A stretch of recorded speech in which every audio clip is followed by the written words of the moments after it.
سورہ النساء۔ مسلمانوں، تمہاری عورتوں میں سے جو بدکاری کا ارتکاب کر بیٹھے، ان پر اپنے لوگوں میں سے 4 لوگوں کی شہادت لو۔ اگر وہ ان کی بدکاری کی گواہی دے تو ان عورتوں کو گھروں میں باندھ کر رکھو یہاں تک کہ موت ان کا کام تمام کر دے، یا اللہ ان کے لیے کوئی اور سبیل پیدا کرے۔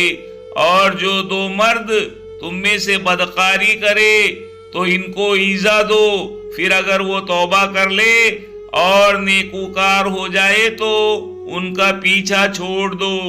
بے شک اللہ توبہ قبول کرنے والا ہے، مہربان ہے۔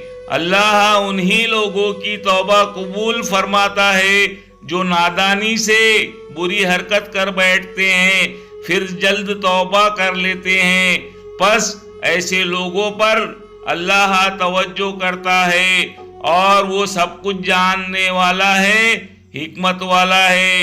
اور ایسے لوگوں کی توبہ قبول نہیں ہوتی جو ساری عمر برے کام کرتے رہیں، یہاں تک کہ جب ان میں سے کسی کی موت موجود ہو تو وہ اس وقت کہنے لگے کہ میں توبہ کرتا ہوں۔